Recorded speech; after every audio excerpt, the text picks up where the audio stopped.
जहाँ लाभ वहाँ लोभ अर्थात कपिल केवली की कथा भाग 2। श्रावस्ती नगरी का राजा प्रसेनजीत था। यह परोपकारी, न्यायी और बुद्धिमान था। राजा स्वयं ही न्याय करता था और उचित दंड वह स्वयं ही देता था। महाराजा के दरबार में आते ही संतरियों ने कपिल को उनके समक्ष उपस्थित किया। राजा ने कपिल की ओर देखकर पूछा, सत्य बोलो, तुम कौन हो और चोरी क्यों की? कपिल ने कहा, राजन, मैं ब्राह्मण पुत्र हूँ।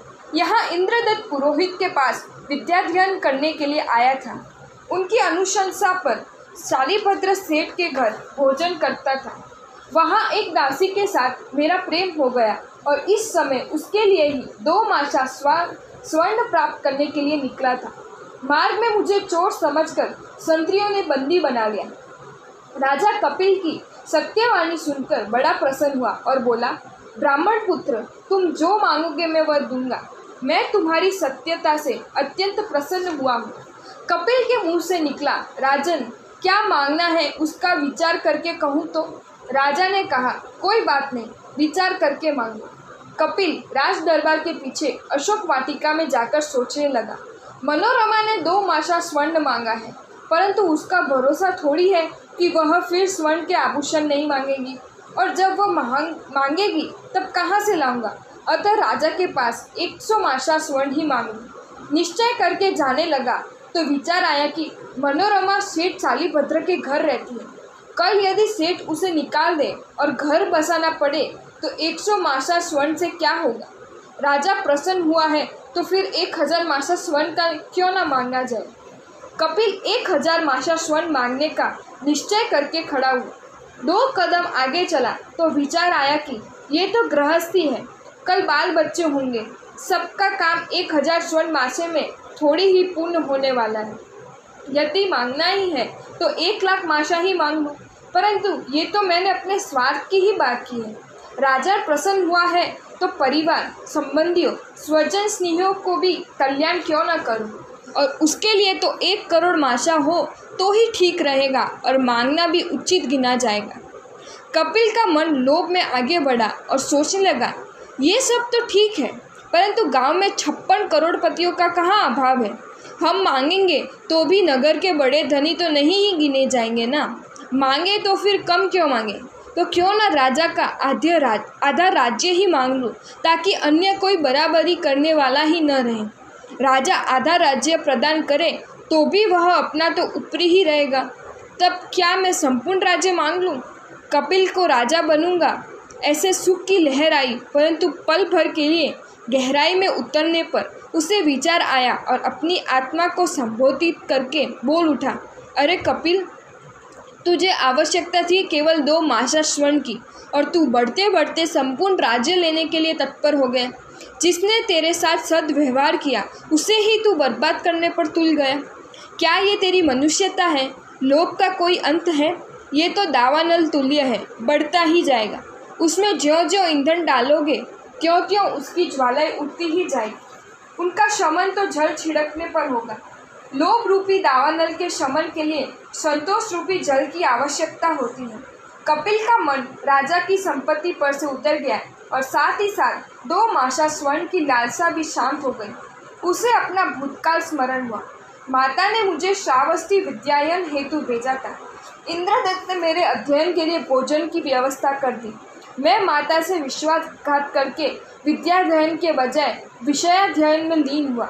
इंद्रदत्त पुरोहित के शुभ प्रेम को मैंने दुरुपयोग किया। उससे मित्र पुत्र समझकर मेरे भोजन का प्रबंध किया। जिसके घर मेरे भोजन का प्रबंध किया उसी की दासी के साथ मैंने व्यभिचार एवं प्रेमालाप करना प्रारंभ किया। मैंने न तो माता का विचार किया, न इंद्रदत्त का विचार किया, न किया ब्राह्मण धर्म के कुलाचार का विचार, और न किया पिता की प्रतिष्ठा का विचार। मुझे अब राजा का राज्य नहीं चाहिए और न मुझे दासी की प्रसन्नता ही चाहिए। कपिल के मन में अपने दुराचार के प्रति तिरस्कार उत्पन्न हुआ। इस प्रगाढ़ वैराग्य के पश्चात उसका मन विरक्त हो गया। उसने वहीं स्वयं ही केश लोच करके मुनि वेश धारण किया और तत्पश्चात वह राजा की पर्षदा में आकर बोला, यथा लोभस्तथा लाभालोभ प्रवर्धते मार्षद्याश्रितं कार्यं कोट्यापि नहीं तिष्ठितम्। हे राजन, जो लोभ होता है क्यों लोभ की वृद्धि होती है। मेरे केवल 2 मासा स्वर्ण का काल था। आप प्रसन्न हो गए और मांगूंगा वह प्रदान करने का कहा, जिससे मेरा चित्त लोभ में पड़ गया। वह चित्त लाख एवं करोड़ से भी शांत नहीं हुआ। राजन, अब मुझे आपसे कुछ नहीं चाहिए। जो चाहिए वह मुझ में स्वयं से विद्यमान संतोष धन है, और इस संतोष धन के प्रताप से मुझे जिसकी आवश्यकता थी वह मुनि वेश मैंने धारण किया है। राजन, आपको मेरा धर्म लाभ। यह कहकर मुनि ने राजा सभा से निकलकर पृथ्वी पर विहार करना प्रारंभ किया। राजगृही नगरी से तनिक दूरी पर 18 कोस का घना वन था। उस वन में 500 चोर रहते थे। वे यदा कदा वन में से निकलकर किसी शहर अथवा गांव को लूटकर पुनः वन में चले जाते।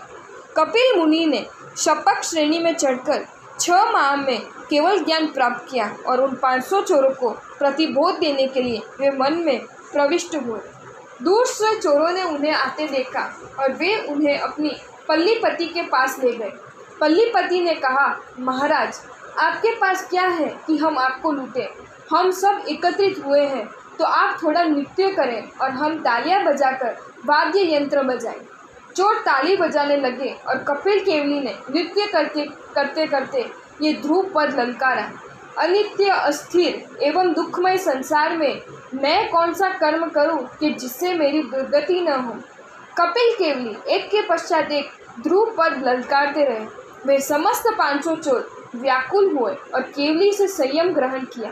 कपिल केवली द्वारा उच्चारण किए गए ध्रुव पद कपिल केवली अध्ययन के रूप में उत्तराध्ययन में सम्मिलित हुए। कपिल केवली कुछ समय तक विचरण कर मोक्ष गए। अगर आपको ये वीडियो अच्छा लगा हो तो इस वीडियो को लाइक करें और मेरी channel Jain facts and stories को सब्सक्राइब करें। धन्यवाद।